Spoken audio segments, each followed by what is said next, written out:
आप सभी बच्चों को नमस्कार। आप सभी का स्वागत करता हूं आज की इस प्यार भरी चर्चा में। मेरे प्यारे दोस्तों, आज हम आप सभी के साथ 10 मिनट शो में पैरा जंबल के बेहतरीन सवाल लेकर आए हैं जो कि रिसेंट एग्जामिनेशन से लिए गए हैं। और इन एग्जामिनेशन के क्वेश्चंस को जब आप बनाएंगे तो आपको मज़ा भी आएगा और सीक्वेंस में आप लोगों का कॉन्फिडेंस भी इनहेंस होगा। तो हम वही करेंगे, पहले आपके सामने क्वेश्चन दिखाएंगे, आप बनाएंगे उसको, स्क्रीन को रोक कर फिर मैं उसको लॉजिकली तोड़ते हुए आगे बढ़ूंगा। रिसेंट एग्जाम के ये क्वेश्चंस है। पहला सवाल बना लिया। चलिए, अब ओपनिंग स्टेटमेंट सभी की देखते हैं। तो सी बी ए, इसका मतलब डी से कोई लेना देना नहीं है। सी बी या ए से कहानी को हम शुरू करते हैं। अब हम सी वाले पार्ट को देखेंगे। ही remembered his own first day on duty. एक बिल्कुल बेसिक नियम हमेशा याद रखेंगे कि नाउन को रिप्लेस करने का काम करता है बाबू प्रोनाउन, ठीक है ना। यानी कि ही किसके लिए यूज किया गया है ये पहले हमें देखना होगा, है ना। The sergeant nodded with a नोविंग smile, है ना। नोड का मतलब होता है अपना सिर हिला देना, या तो ऐसे या फिर ऐसे। तो सिर हिलाने का मतलब क्या हुआ, या तो हाँ कह देना या फिर ना कह देना। अब हाँ या ना में सिर हिलाना। अब सवाल ये उठता है कि आखिर उसने सिर क्यों हिलाया। देखते हैं। The new recruit saluted with nervous energy. तो बिल्कुल नया नया जिसको भर्ती किया गया उसने सैल्यूट किया विद नर्वस एनर्जी, यानी कि घबराई हुई एनर्जी के साथ। अब उसने सैल्यूट किया है, मेरी बात समझ रहे हैं, उसने किया है सैल्यूट, तो सबसे पहले सैल्यूट करने की बात हम ले आएंगे, है ना। तो सी और बी दोनों डिस्कशन से बाहर हुए, है ना। अब हमें ये देखना है मेरे बच्चों, यहाँ ए के बाद बी है, यहाँ ए के बाद सी है। इसने कहा surgeon nodded with a नोविंग smile, है ना। यहाँ लिखा है ही remembered his own first day on duty, time had taught him both discipline and patience. ठीक है ना जी। देखो ये बात तो अपनी जगह सेंसिबल समझ में आती है। क्या सेंसिबल समझ में आती है कि हमारे सामने कोई इंसान आया है, ठीक है ना जी। सर्जेंट ने सीधी अगर अपनी गर्दन हिलाकर नमस्कार ले ली है, ठीक है ना, तो उसके बाद उसे याद आए। सर देखो सिचुएशन क्या होती है कि अगर मान लीजिए आप सर्जेंट हैं, आपके सामने कोई नई भर्ती वाला बंदा आया और उसने आपके सामने नमस्ते करी। नमस्ते देखते ही आपको एकदम याद आएगा अपना बीता हुआ समय, आपको तुरंत याद आएगा बीता हुआ समय, ठीक है ना। तो बीता हुआ समय याद आया किसके बाद, बिल्कुल इसके ठीक बाद, है ना। वक्त ने उसे क्या क्या सिखा दिया है, उसके बाद उसने नमस्ते करी। अब अगर मैं इसको इसी के बाद लेकर चलता हूं ना, तो इनसे एंडिंग नहीं वेरीफाई होती। तो ज्यादा बेटर क्या है, ए बी सी डी ना कहकर ए सी डी बी। ठीक है जी। रिसेंट एग्जाम का ये क्वेश्चन है, आपको इसे ध्यान से समझना होगा, ठीक है बच्चे। ये यहाँ पर इसकी एक्सप्लेनेशन मैंने आपको दी। क्वेश्चन नंबर 2 को ध्यान से एक बार पहले आप बनाएंगे। आइए बच्चों मेरे साथ देखेंगे। सेकंड सेकंड सेकंड फोर्थ, इसका मतलब हमारे सामने ना तो फर्स्ट का और ना ही थर्ड का, इन दोनों का कोई लेना देना ओपनिंग से नहीं है। हाउएवर अपने आप में एक कॉन्ट्राडिक्टरी कंजंक्टिव एडवर्ब है जो एक सेंटेंस के आगे विरोध बताने के लिए दूसरा सेंटेंस जोड़ता है। It requires careful planning and execution. आखिर ये इट किसके लिए यूज हुआ है ये हमें देखना होगा।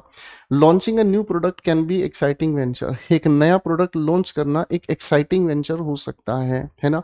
Market research is the first, पहला crucial step to ensure success. This helps in understanding customer needs. तो हमें एक चीज समझ में आ गई कि हम लोगों को ये जो मदद करता है, ये तो एक डिमोन्स्ट्रेटिव प्रोनाउन है। अब ये पॉइंट आउट किसकी ओर कर रहा है ये हमें वेरीफाई करना होगा। सेकंड हमारे सामने वैलिड हो गया, ठीक है बच्चे। अब सेकंड हमारे सामने वैलिड हो गया तो ये कहना चाहता है कि भाई हमारे सामने क्या कर रहा है, ये लॉन्च करना किसी भी नए प्रोडक्ट को, लॉन्च करना किसी भी नए प्रोडक्ट को एक्साइटिंग वेंचर हो सकता है, ठीक है ना। उसके बाद हमें क्या होगा, ठीक है। ये कहता है एक नए प्रोडक्ट को एक्साइटिंग वेंचर होगा। Market research is the first crucial step to ensure success. This helps in understanding customers needs and competitive landscape, है ना। देखो हमें क्या चीज की जरूरत होगी, एक परफेक्ट प्लानिंग की जरूरत होगी और एग्जीक्यूशन की, है ना। जब प्लानिंग और एग्जीक्यूशन है तो यही हमारे सामने मदद करता है समझने में कस्टमर की क्या जरूरत है। इसका मतलब फर्स्ट के बाद हम लोगों को क्या चीज नजर आ रही है, फोर्थ। फर्स्ट के बाद फोर्थ यहाँ नहीं, फर्स्ट के बाद फोर्थ यहाँ नहीं। इसका मतलब ये वाली थियरी फेल हो गई। ये वाली थियरी फेल हो गई। तो इसका मतलब मार्केट की रिसर्च हमें करनी होगी जो सबसे पहले इंश्योर करे सक्सेस को, और इसी को यहाँ पर पॉइंट आउट हम कर देंगे। यानी कि थर्ड के बाद हमें फोर्थ चाहिए, थर्ड के बाद हमें फोर्थ चाहिए, ठीक है ना जी। अब एक बार इसको फिर से समझते हैं। सबसे पहले नए प्रोडक्ट को लॉन्च करना बहुत एक्साइटिंग काम है। उसके बाद हालांकि इसके लिए बहुत ज़्यादा ज़रूरी है क्या, प्लानिंग और एग्जीक्यूशन। प्लानिंग और एग्जीक्यूशन के बाद इसने क्या कहा, मार्केट रिसर्च पहला कदम होगा इसकी सफलता को सुनिश्चित करने के लिए, और इसी से हमें मदद मिलती है अंडरस्टैंड करना। आप में से कुछ बच्चे, जब मैं इस क्वेश्चन को बना रही था तब उस समय बच्चों के दिमाग में ये था कि सर फर्स्ट के साथ यानी कि सेकंड पार्ट के साथ कनेक्टिंग ढूंढेंगे, जबकि हर बार ये जरूरी नहीं है कि ओपनिंग के अगले ही कंटेंट को आप कनेक्ट करें, ऐसा जरूरी नहीं है। जरूरी ये भी है कि कोई भी दो मिलते हुए पॉइंट्स अगर हमें मिल गए तो वो इस डेड लॉक को तोड़ने का काम करते हैं। ठीक है बच्चे, here we have the explanation. चलिए क्वेश्चन 3 को एक बार सोल्व करके देखते हैं ये क्या कहता है। आइए बच्चों देखते हैं 3 2 2 2। इसका मतलब फर्स्ट की ओपनिंग नहीं है। क्वेश्चन कहता है this can lead to environmental degradation. This एक डिमोन्स्ट्रेटिव प्रोनाउन है। दिस किसको पॉइंट आउट कर रहा है देखते हैं। Rapid industrialisation often brings economic growth. Economic growth आती है अगर लगातार बहुत तेजी से औद्योगिकरण किया जाए। हालांकि it frequently comes at a significant cost to environment. ये पर्यावरण को भी एक तरीके से डैमेज करने की कीमत चुकाता है। Strict regulations are needed to mitigate these negative impacts. हमें क्या चाहिए, स्ट्रिक्ट नियमों का एक ढांचा चाहिए, ठीक है ना, ताकि हम मिटिगेट कर सके इन नेगेटिव इम्पैक्ट्स को, इस नकारात्मक जो प्रभाव हमें देखने को मिलते हैं। ठीक है बच्चे, अब नकारात्मक प्रभाव जो है ना वो लास्ट में मेंशन हम करेंगे, ठीक है ना जी, हाँ कि नहीं, क्योंकि इन्वायरमेंट की कॉस्ट यहाँ पर बताई गई है। इस 3 के बाद ही 4 कहीं आना चाहिए, चाहे कहीं पर भी आए। 4 3 से पहले नहीं आ सकता, 4 3 से पहले नहीं आ सकता। ठीक है जी, अब हमारे सामने ओपनिंग हमें क्लियर पता चल गई है क्या होनी चाहिए ओपनिंग, है ना। जो रैपिड इंडस्ट्रियलाइजेशन है इससे कभी कभी इकोनॉमिक ग्रोथ आती है, ठीक है ना जी। अब इकोनॉमिक ग्रोथ आती है, ठीक है ना, तो हमें क्या चीज का डर हो गया है, डर इस बात का है, हालांकि फ्रीक्वेंटली ये आता है कब, जब इन्वायरमेंट को डैमेज करता है। अब इन्वायरमेंट के डैमेज करने को ही जस्टिफाई कौन कर रहा है, जस्टिफाई कर रहा है बिल्कुल सेम आइडिया ये जस्टिफाई कर रहा है, इन्वायरमेंटल डिग्रेडेशन। और आखिर में हमने फोर्थ पॉइंट को रखा था, तो आखिर के फोर्थ पॉइंट के हिसाब से वैलिड हमारे सामने। अब एक बार सीक्वेंस को ऑब्जर्व कीजिएगा। सेकंड की ओपनिंग हमने रखी बच्चे, सेकंड के बाद हमने थर्ड को कनेक्ट नहीं किया किसी से भी, हमने इसको कनेक्ट नहीं किया, हमने थर्ड का कनेक्शन देखा कि जो बात थर्ड यहां कह रहा है वही बात हमारा फर्स्ट कह रहा है, तो थर्ड और फर्स्ट एक साथ कनेक्टिंग हम लोगों ने रख दिए। आप कहेंगे सर यहां तो फर्स्ट में भी फर्स्ट और थर्ड कनेक्टिंग थे, ठीक है ना जी, लेकिन अगर आप ध्यान से इसको समझने का काम करेंगे, इस लिखे हुए फर्स्ट के साथ एनवायरमेंटल डिग्रेडेशन की ही कंट्रोल के लिए हमें क्या बनाने होंगे, कुछ ऐसे कठोर रेगुलेशंस बनाने होंगे जिससे ये डैमेज ना हो। तो बेटा फर्स्ट के साथ फोर्थ को हम लोगों को कनेक्ट करना पड़ा जो यहाँ पर है, ठीक है। तो रिसेंट एग्जाम्स का अच्छा सवाल आपके सामने आया बाबू, इसको संभाल के चलना है, ठीक है। नेक्स्ट क्वेश्चन को देखते हैं ये क्या कहता है, बनाएंगे जरा इसको। आइए बच्चों फिर से एक बार मेरे साथ इसको सोल्व करने की कोशिश करेंगे। फर्स्ट हमारे सामने है, सेकंड और थर्ड, यानी कि फोर्थ की कनेक्टिंग पॉइंट कहीं नहीं मिल रही है। The employ training programme is created to improve skills. Employ training यानी कि जिन लोगों की नौकरी लग जाती है, तो नौकरी लगने के बाद उन लोगों के लिए भी ट्रेनिंग प्रोग्राम कराना उनकी स्किल्स को इनहेंस करने का एक तरीका है। Feedback is gathered after training to assess, है ना, जब ट्रेनिंग खत्म हो जाती है तब फीडबैक ली जाती है कि ट्रेनिंग कितनी प्रभावशाली रही, है ना। The programme is implemented and employees begin their training. यहाँ पर ट्रेनिंग शुरुआत की बात कही है, यहाँ तो अंत है, अंत है तो आखिर में देखेंगे। सर ये इंपॉर्टेंट है, ट्रेनिंग यहाँ पर शुरू हो गई है।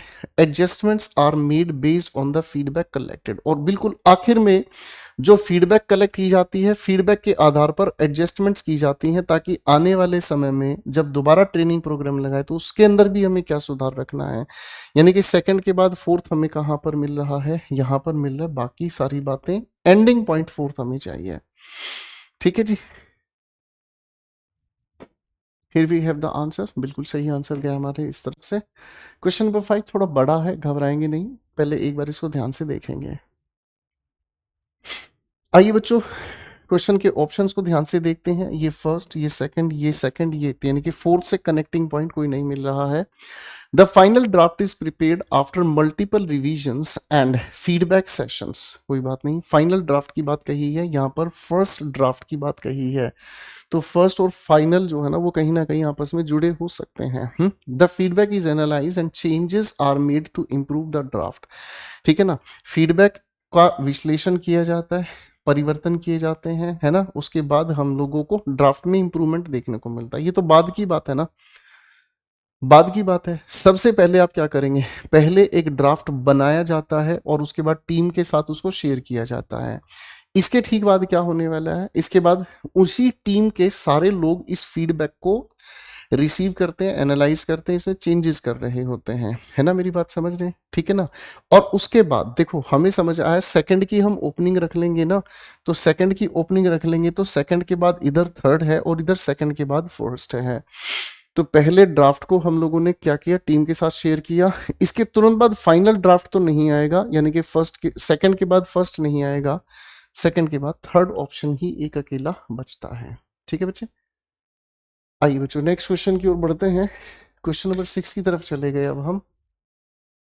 देखिए बच्चों, ये क्वेश्चन शुरू में आपको डरावने लग सकते हैं, लेकिन इनको ना बहुत सीक्वेंस में समझा जाता है कि किस तरीके से कौन सा पार्ट किसको साथ कनेक्ट करके हमें मीनिंगफुल बात कन्वे कर रहा है। पहले एक बार इस क्वेश्चन को आप ध्यान से देखिएगा। अब ये क्या कहता है हम देखते हैं मेरे बच्चे, फिफ्थ, थर्ड, सेकंड, फर्स्ट। बहुत अच्छी बात हो गई, ना तो हमारे सामने थर्ड की कनेक्टिंग पॉइंट है और मेरे बच्चों ना ही फोर्थ की कनेक्टिंग पॉइंट है। ठीक है, अब देखते हैं। James Watson and Francis Crick building on Rosalind Franklin's X ray diffraction images propose the model in 1953। देखो जिस पार्ट में समय दिया जाता है ना, तो टाइम के सीक्वेंस के अकॉर्डिंग भी हमें कभी कभी दो लिंक्स आपस में मिलते चले जाते हैं। ठीक है ना, इन्होंने मॉडल को प्रपोज किया 1953 में। Understanding DNA structure has led to developments in medicine, forensic science and evolutionary research. ठीक है ना, यानी कि डीएनए के स्ट्रक्चर की जो अंडरस्टैंडिंग है ना, इसी ने आगे लोगों को प्रभावित किया है, आगे प्रेरित किया है to developments in medicine, forensics and evolutionary research.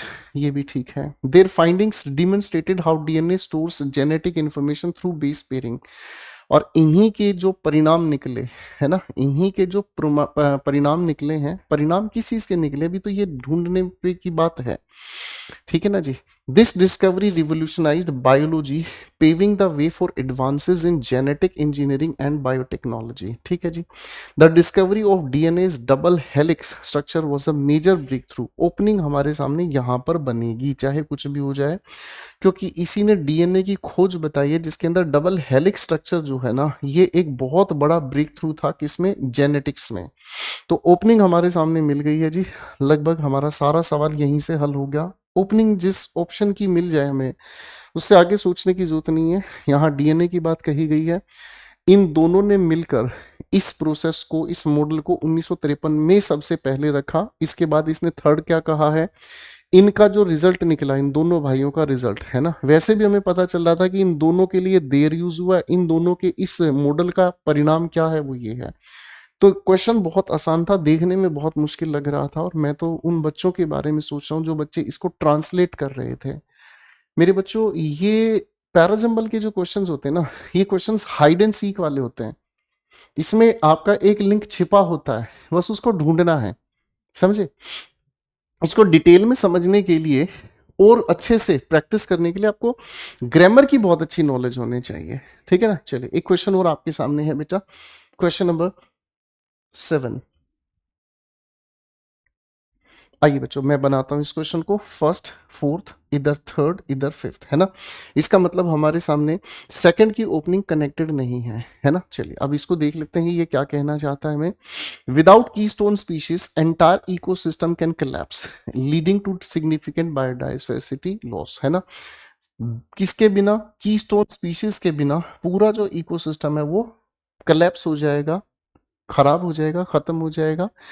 The concept of keystone The concept of a keystone species was first introduced by ecologist Robert, है ना, रॉबर्ट के द्वारा ये रखा गया, रॉबर्ट पेन इनका नाम था, who studied the effect of removing certain predators from an ecosystem।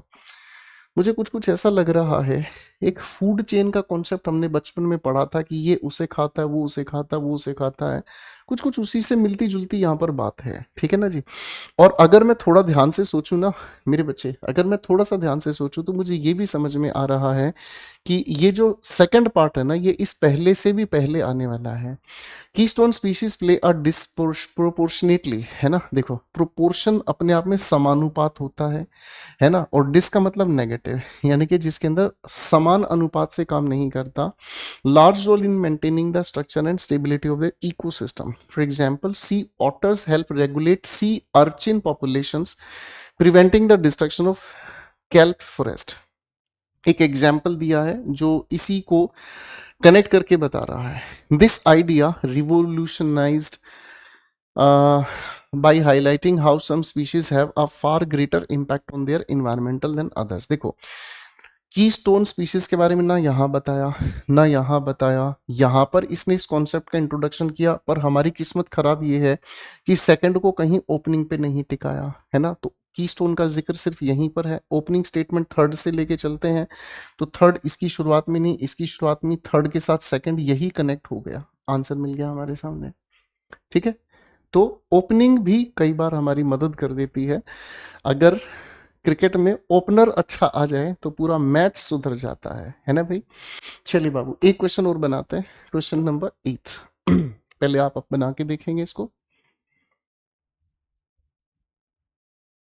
आइए दोस्तों, अब मैं बनाता हूं, स्क्रीन को रोक के बनाने की कोशिश करो, कोई जल्दबाजी की जरूरत नहीं है। सेकंड फर्स्ट, सेकंड फर्स्ट, है ना, यानी कि सेकंड और फर्स्ट के अलावा, इनके अलावा, है ना, कोई और ओपनिंग नहीं है। चलिए देखते हैं ये क्या कहना चाहता है। जॉन वॉल्फगैंग वोन Goethe is one or is often regarded as one of the most important figures in German literature and thought, है ना, ये सबसे माने जाते हैं महानतम, मतलब जो बुद्धिजीवी लोग हैं जो जर्मन लिटरेचर से रिलेटेड हैं। ओपनिंग हम कंसीडर कर सकते हैं। हिज, यहाँ पर हिज की बात कही है, तो हिज कौन है, यही है जेंटलमैन। तो सेकंड की ओपनिंग तो कंसीडर नहीं हम करेंगे। सेकंड की ओपनिंग हम थ्योरी में कंसीडर नहीं करेंगे, क्योंकि पहले नाउन आए फिर प्रोनाउन आए। Goethe was also deeply interested, क्या लिखा है, अरे यार हमारा क्वेश्चन तो वैसे ही सोलो या पड़ा है, दोनों तरफ वन बचा है ना, यहाँ वन के बाद फोर्थ है बाबू, यहाँ वन के बाद फिफ्थ है, तो अब ज्यादा परेशान नहीं होना है। ओपनिंग कंफर्म हो गई है, फोर्थ या फिफ्थ, है ना। रिलैक्स बॉयज, लिंक मिल गया है लिंक मिल गया है, फोर्थ या, देखते हैं क्या कहता है ये। तो ये है वो इंसान जो जर्मन लिटरेचर की एक डोमिनेंट फिगर है ना। गोएथे के जो वर्क्स हैं, जैसे कि first please explored themes of human desire, ambition and quest for knowledge, एक तो ये बात सामने आई। गोएथे ऑल्सो डेवलप्ड, है ना, द कॉन्सेप्ट ऑफ, क्या लिखा, अर्पफ्लांजा और प्राइमोर्डियल, ठीक है ना, plant, suggesting that all plant structures derive from a common adaptable form, ठीक है जी, इसने ये भी डेवलप किया है। अब इसने अगर ये भी डेवलप किया है, तो पहले हम इसके बारे में जो कह रहे हैं, ये बहुत नामी गिरामी इंसान था। अब इस इंसान ने ये काम तैयार किया, इस इंसान ने अगर ये काम तैयार किया तो पहले यही तो बताएंगे ना। देखो बच्चों, ऑल्सो अपने आप में एक ऐसी एडवर्ब होता है जिसका अर्थ भी है, ये किसी पुरानी स्टेटमेंट को इंक्लूसिवनेस देता है। आपको किसी ने आके कहा मैं आपसे प्यार करता हूं, आपको किसी ने आकर कहा मैं आपसे प्यार करता हूं, आपने भी पलट के कहा मैं भी करता हूं, तो इस भी का मतलब जो पहली वाली स्टेटमेंट है ना, उस स्टेटमेंट को आपने इंक्लूड कर लिया। इसका मतलब ये ऑल्सो तब आएगा जब पहले पॉइंट नंबर 4 बताया जाएगा, उसके पहले आप काम तो बताओ, उसके बाद उसने ये भी किया है, तो फोर्थ इसके साथ कनेक्टिंग है और फर्स्ट के साथ फोर्थ कनेक्टिंग है, तो फिर ये वाला डिस्कार्ड हो गया, ठीक है जी। Next question. तो चलिए रा बाबू, ई रहा तोहरा अगला सवाल, बनाई के देखी बे है। अब मैं आपके लिए इस क्वेश्चन पर थोड़ा सा काम करता हूं। ओपनिंग स्टेटमेंट थर्ड है, सेकंड है, सेकंड है, फर्स्ट है, इसका मतलब राजा बाबू फोर्थ और फिफ्थ में आप लोगों की शादी नहीं हो पाएगी, है ना। अब देखते हैं भाई ये क्या कहता है। इंग्लिश बिकेम अ ग्लोबल, ओहो सॉरी यार ये तो गड़बड़ है, बिकेम द पता नहीं ये कैसे हो गया गड़बड़, दो आर्टिकल एक साथ नहीं लिखते हैं कभी भी। English became the global lingua franca, है ना। लिंगुआ फ्रैंका का मतलब होता है एक ऐसी लैंग्वेज जो बिजनेस के लिए सबसे ज्यादा यूज होती है और बहुत सारे विचारों को प्रदान करने के लिए यूज होती है। Constantly evolving by absorbing words from languages worldwide and adapting to technological and scientific advancements. Opening ये हो सकती है, हमें कोई इसमें ऐतराज नहीं है। It was quite different from modern English with a complex grammar system and a vocabulary influenced by Norse due to Viking invasions. It English भाषा के लिए यूज किया गया है, तो हम वन के सीक्वेंस में टू को लेके चल सकते हैं। Old English was heavily influenced by Germanic languages brought by the Angles, ठीक है, Angles, Saxons and Jutes in 5th century, ठीक है ना। लगभग 450 एडी के आसपास अंग्रेजी भाषा का जन्म हुआ था।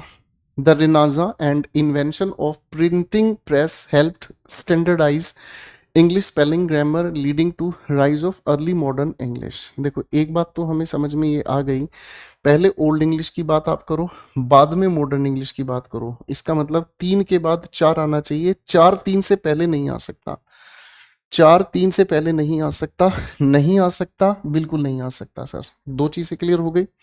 आगे हमें ये क्या कहता है, आगे हमें कहता है the Renaissance and invention of the printing press help the modern, ये भी हो गया, with the Norman quest of 1066।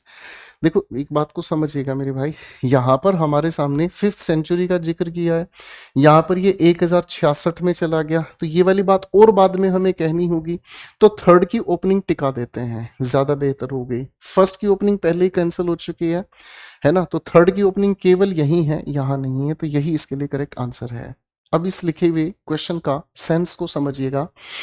Old English सबसे ज्यादा प्रभावित थी, 5वीं सेंचुरी की बात कही गई है। थर्ड के बाद सेकंड इसने कहा ये बहुत डिफरेंट है मॉडर्न इंग्लिश से, क्यों, इसका ढांचा ये वो सब कुछ इससे प्रभावित था, ठीक है जी, ओके। तो उसके बाद इसने क्या कहा, नॉर्मन कॉन्क्वेस्ट जब यहां पर हुई उसके बाद बहुत परिवर्तन देखने को मिले एंड ऑल। हमें आंसर बनाने से मतलब है, हमें इंग्लिश लिटरेचर नहीं समझना। तो मेरे बच्चों एक प्यारा सा क्वेश्चन आपके लिए मैं दे रहा हूं, इस क्वेश्चन को पहले बनाकर आप देखिएगा, स्क्रीन को रोक कर खुद से ट्राई कीजिएगा, ठीक है, आपको अच्छा लगेगा, ओके। और फिर इसका आंसर मुझे कमेंट सेक्शन में ज़रूर बताइएगा। हालांकि मैं आपको आंसर यहाँ पर दे देता हूँ, आप अगर इसको अच्छे से बना पाए तो आप लोगों को सच में बहुत अच्छा फ़ायदा मिल रहा है, ठीक है। तो मेरे प्यारे दोस्तों इसी तरीके से फिर एक और प्यारी सी क्लास के साथ मिलेंगे। मैं आप लोगों को, उन सभी बच्चों को कहना चाहूँगा जो बच्चे पहली बार इंग्लिश को सीखना चाहते हैं, तो वो एक कंप्लीट बैच ज्वाइन कर सकते हैं, एसएससी प्रथम foundation batch. Career will app पर आपको एसएससी कैटेगरी में मिलेगा, और ये अकेला बैच है हमारा जो आप लोगों को एनडीए सीडीएस में भी आपको मदद करेगा, टीचिंग में भी मदद करेगा। मैं बोलूँ तो ये एक बैच है जो ऑलराउंडर आप लोगों को बनाकर चलता है, ठीक है। तो अब की बार, आखिरी बार सिलेक्शन के लिए तैयार, आप इस बैच को ज्वाइन होकर कर सकते हैं, ठीक है बच्चे। फिर मिलते हैं अगले सेशन में, खुश रहिएगा, अपना ध्यान रखिएगा।